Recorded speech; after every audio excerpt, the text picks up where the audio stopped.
Welcome back to another episode of Harmonious at Lunch, the show that fuels your business success. I'm Brandon Gano, your host and guide through the world of harmonious business growth. Today, we're unlocking powerful strategies with industry experts to help your business thrive. If you're a business owner, entrepreneur, or executive, you are in the right place. Join me and our incredible guests today on the journey to clarity, growth, and success. It is time to revolutionize your approach to business. Let's dive in with another episode of Harmonious at Lunch. Welcome back into some more bite-sized business advice. And today we're talking about delegating, everybody's favorite or least favorite topic, depending on where you fall on that. But we're talking about delegating for success, specifically leveraging VAs. And I'm excited for this conversation because not only are we going to learn how to delegate for success, but what to delegate. And I have an amazing guest lined up here, Renee Hastings. Welcome to the show. Thank you for being here. Thank you, Brandon. It's an absolute honor and a pleasure to be here today. So we're talking about delegating, and you shared some things before we started recording that made me more excited. You said you help people understand what to delegate, not just say, hire a VA and delegate everything. So let's start there because I've not had this conversation with a lot of people. Most people just say, oh, I just need to hire a VA and get everything off my plate. So where do you start with your clients to understand what they should delegate? Well, that's a great question, Brandon. Thank you so much for it. And one of the things that we do when we first engage with a potential new client, we talk to them about what their current needs are. What is it specifically that's keeping them from being able to focus on their bottom line? Are they checking their email too much? Are they trying to schedule their own meetings with other people who are just as busy as they are? Are they, trying to make travel arrangements and calling airlines and hotels and making bookings, things like that? If they're spending their time doing those sorts of things and they're not adding value to the bottom line of the company, then that's certainly some of the things that they can delegate, take off of their plate, give that to someone who not only loves to do it, but can do it well and can do it quickly and can partner with them to lighten their load. Those are just a few, just a couple of the things that can be delegated.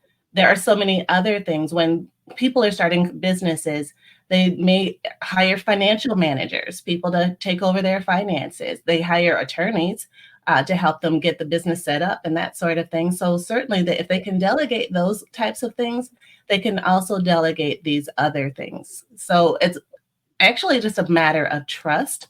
And it's a matter of just being able to let go and not feeling like they have to control every single thing to free themselves. And in order for them to be free and to scale and move up to that next level, they have to be able to release and allow themselves to be served in this way.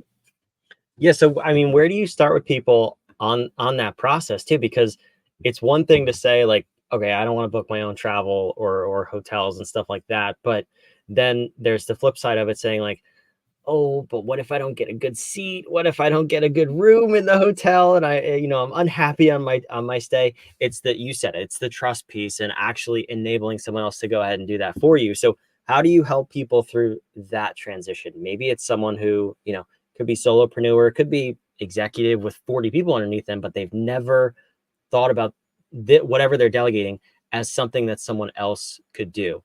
That's a big step. How do you help people over that step? Absolutely. And that is basically just a matter of communication. So they know they have these desires in their heart, in their heart of hearts. They have these desires to not have to do these things.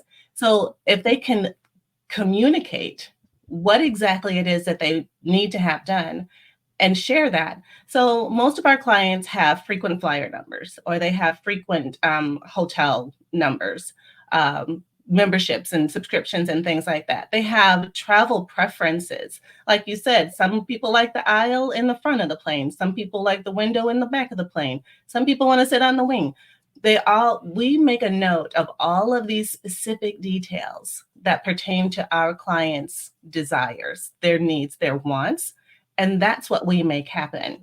So once we become aware of all the different preferences, that doesn't just go away. That's something we log for ourselves as our client Bible, for lack of a better word, where we keep all the specifics about our clients so that we know when they're getting ready to travel, which is their airline preference, all of the specifics that pertain to them so that when they get there, all the arrangements are made. It's all kept in their calendar so that it's super convenient for them. And so it's just a matter of training. I guess the bottom line of it all is communication and training. You can't expect someone to do something for you if you haven't communicated to them that this is what you want to have done and this is how you like it. Because we're good at what we do, but we're not mind readers. So, and what one executive may love, another one may absolutely hate. And so that's why communication, you cannot over communicate when you have a virtual assistant. And once you've made your desires known, a good virtual assistant won't make you repeat that because they'll have written it down and kept it for themselves so that they'll know how to best serve you. That's noteworthy right there, because that should be part of your hiring process and training internal and external employees, is keeping a record of things so that you don't have to ask repeat questions. I want to clarify something though before we move on, because I think the training piece is also really, really valuable. Did you say some of your clients like sitting in the back of the plane? Did I hear that right? Can you believe that? Like, really? It's so bumpy back there, but hey, if you like it, I love it. But you need to fire those clients immediately. All jokes aside though. So yes, we all have our preferences. So Renee, you know not to put me on a plane in behind the wing. But anyway, the training, the onboarding, the process behind all of this stuff, obviously important. And that's where I know I've messed it up in the past. And it's thinking, oh, I just outsourced whatever it is, whatever we're talking about, to a VA, they'll get it. So what is the best way to hire, onboard, and train a VA so that you have that ongoing success? And the word you used prior to recording was relationship, which is really how we should be viewing this. But how do you see that process going, and what do you do in your company to make sure that your VAs have great relationships with the executives? Well, thank you so much for that question. I love it because one of the things that's so important to me when I'm hiring team members is to know and understand that their values, our values, resonate with their values. And that when our values are a match, then I know that I can trust them. I know that they're going to be honest. I know they're going to be dependable. I know that they're going to be trustworthy, because that's the kind of the core values of Executive Help Now. And so the same goes for when I'm making a match to a client, or when a client is considering, or someone is considering hiring a virtual assistant. It's important that they find someone whose values resonate with their core values, who they are as a person, how they operate, their personality, that sort of thing. Sometimes people go to different agencies looking for someone who maybe someone was referred to them by someone else. And usually when someone is a referral from someone else, they feel a little bit better about bringing them on or taking them up on such a suggestion. But it's just important to find someone that really not only has the skills that you need and the experience that you need, but also values the things that you value. Also, when you're conducting the interviews, ask those questions. Why are you here? What brought you here? What's important to you?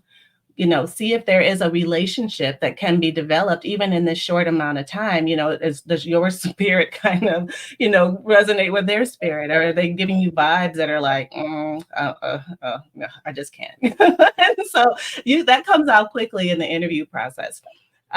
But taking time to interview takes time, and that can make some executives feel a little bit overwhelmed as well. And so when you hire an agency like, Executive Help Now, then those are some other things that we can also take off your plate and do all that pre-screening so you don't have to waste your time with people who aren't a good fit. Yeah, that makes sense. And something else I'm curious about too, because, well, let me ask this first. How many different executives do your VAs tend to work with at one time?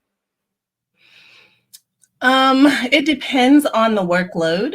So if one executive has, enough work to keep that VA busy for, the amount of time that they want to be busy, then they just have the one. If it takes two or three, then they'll support two or three. But one of the things I love about our relationships that we've developed with our clients is that they don't really, they know we have other clients, but they don't feel it because we make each individual client feel like they're the only one. Yeah, and that's super cool to me because I I would assume a lot of your VAs have are working with multiple clients. How do Mhm. you on your side, like in your company, how do you keep that so organized, make the VAs available when they're needed, and also make that client feel like they're the only client that that person is servicing? Well, it really is a matter of when I'm making the match, that's my job in the company is to make the matches. And so when I know a client's personality or I know their needs or what they're trying to get done, if they need a social media manager or if they need an admin or whatever it is that they need, and I assess my team. So we have as a resource to us a whole list of not only the team members, but what their specialties are that they specialize in. So that when I'm looking for certain things, I just have one place where I have to go to look to see who all has this. And then once I see who has the skills, and then I determine who has the capacity. And so it's something that I stay on top of because of my relationships with them. We meet weekly. I ask them the question, how's your workload? How are you feeling? Can you take on more? If we have another client who needs some support, can you help them out? So it's an option that I present to them that, if they have the ability and the time and the capacity and the skill, then they'll say yes, and I'll make the match and schedule the meet and greet. I don't see a lot of people doing that even with their own staff about capacity, what they can handle. Mm. So for you, what do those meetings look like what are you really focused on? Because I'm sure a lot of it is reading between the lines if someone's stressed or overworked. Mhm. And it's even harder because they're working for someone else technically. So how do you structure those conversations with your team members? So, like I said, we meet weekly, and because I really care about my team. I really care about their workload. I care about their work-life balance. That's super important. It's one of our core values that I tell my team, it's like, I want your time working with executive help now to be one of the best times of your life. So it's not supposed to be stressful. It's very collaborative and a team environment for sure, so that there is no overwhelm and there is no, oh my gosh, I'm so stressed, because I make sure that doesn't happen because I'm communicating, I'm asking the question, is this too much? Do we need to reassess or reassign?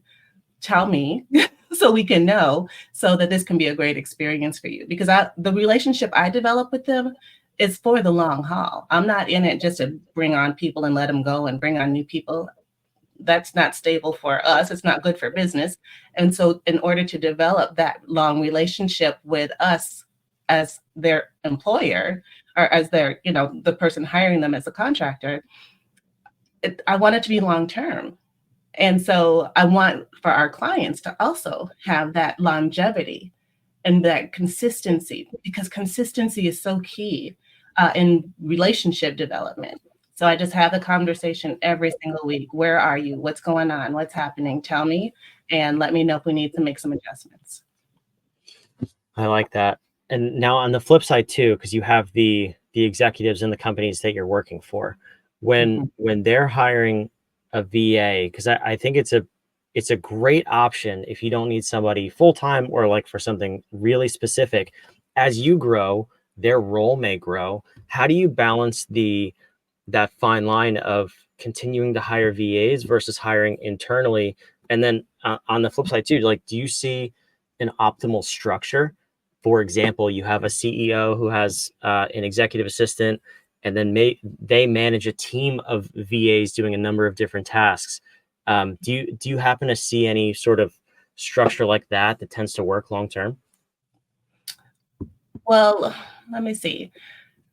So when a person has a virtual assistant and they may have a team of virtual assistants, if it if they're remote, they're working virtually, of course, and there's no need to bring them on into a building or to uh, bring them on as an employee, then I say, if it's not broke, don't fix it because it's working, right? So, um, there are some times when people say, well, I just need to have somebody that I can see and I can touch, you know, like as I'm walking Wait, by. don't do that. We're not advocating that on this show. That's an HR issue. Not in that way. I can see them. I can touch their desk as I'm walking by. Okay, okay, just their desk. That's it. Just their desk. Yeah, just their desk. But no, but some people may make that decision that that's what's important to them. And so they may switch from going from a virtual assistant to an actual in-house assistant, which is absolutely fine. And if they make that decision because that's what's best for them, we completely support them in that. But our relationship that we have developed with them remains. And I always tell them, if there's ever anything we can do for you now or in the future, keep us in mind because we're always going to be here and situations do change. So whether or not to bring them on, I think is a business decision that most executives will make, you know, when the time comes, or if it is right for them. Just knowing though that with adding employees adds expenses, adds insurance, adds benefits, adds you paying sometimes for hours or work to be done in a block of time that may not actually take all of that time. So that's why a lot of employers opt for a virtual assistant because they don't have to hire a full-time person 8 hours a day if they don't have 8 hours a day worth of work, or maybe even 4 hours a day worth of work. Maybe they just got 1 or 2 hours a day worth of work, and that's all they really need somebody for. That's when you hire someone like us because we're able to handle not only those small time frames, but also the larger ones. Mm. Yeah, that's a good point. And the reason I asked that question, I first heard about this kind of concept of building a team of VAs from the 4 Hour Work Week, which I actually saw on your website. You mentioned that as well. And that's why I was kind of thinking about it, because if you are trying to build that sort of a lifestyle, you managing more people becomes more and more difficult. But if you have that one executive assistant managing the team, that's where you can kind of start to build that structure and have specialized people underneath. Another Absolutely. thing I'm curious. Oh, go ahead, please. No, what I was going to say is, so my first virtual assistant that I hired years ago just stuck by me, and she grew with me, as you were talking about before. And now she is our business operations manager, and she oversees the rest of the team. And so that's how I keep myself free from feeling overwhelmed and overworked as the team continues to grow and grow and grow. But she takes this on and she handles all of the responsibilities and takes care of whatever needs that they have. And so she is like the between me and the team. That is super, super helpful and critical to our success. Yeah, that makes sense. I like that. One other thing, it's more of a technical question, but I just heard about this recently where I think it was the FTC, the Federal Trade Commission. They put a rule in place where any 1099 contractor they could deem as an essential employee in order to deliver your product or service, and basically charge you back taxes for the payroll taxes, employment taxes, all that fun stuff, even though the 1099 is taking care of their own taxes. So my question to you is, how do your VAs get paid? Is it through your agency, or are they 1099s on the sort of the payroll of the client? Because that's kind of this fine line that we have to walk now as business owners. And it's one of those things that I have not met a whole lot of people who are really equipped to handle this if they're utilizing 1099 employees. So how does that work? Right. So our teams are all contractors. They're all 1099s. And I'm not sure if that FTC ruling is state by state or if it is US versus non-US. I can't imagine it's non-US, but some of our team members are non-US. Most of them are US based. But I think that when the business owner, if it does apply to them, it's something that their tax person who handles their taxes should discuss with them and determine whether or not they need to make conversions and if any back taxes are due. That's not something that I'm very familiar with. That's a fair response. Yeah, I was curious when I heard that rule. It was for U.S. based employees who are paid as a 1099 contractor. Basically, the argument is just that they wanted more people as W-2 employees because they felt that the 1099s were getting screwed in some sense somehow. I don't know how all these things work, but it's that fine line, right? Of like, Right. we're using them as a 1099 for a reason. Like both parties have agreed to that. Right. How can you place that rule? So one of those Right. little nuances. Yeah, and if they're paying their taxes and I'm paying my taxes, then nobody's missing out on anything. So I don't understand what the issue is. One more reason to tax people. That's what we need, right? Right. Different episode for a different day. But no, Renee, Right. this is awesome. Thank you so much for being here. And what do you have for the audience to dive a little bit deeper on delegation and utilizing VAs? So I have a little flip book that we put together called "What Can a Virtual Assistant Do for You?" And it is basically a list to kind of be a thought provoker or to trigger some thoughts as you're thinking about your business, as you're thinking about where you want to go in your business and what it's going to take to get there. These are just some high level tasks that you can take off your plate to delegate to someone else. And if there's something in that book that's missing that you think you might need, I would welcome a conversation. That's so awesome. We'll put a link to that down below, along with Renee's website. You can check out all her resources. She's got a number of things down there. Renee, thank you so much for being here. Thank you, Brandon. It's been great. For those of you watching, listening, wherever you are, go check it out again down below in the show notes.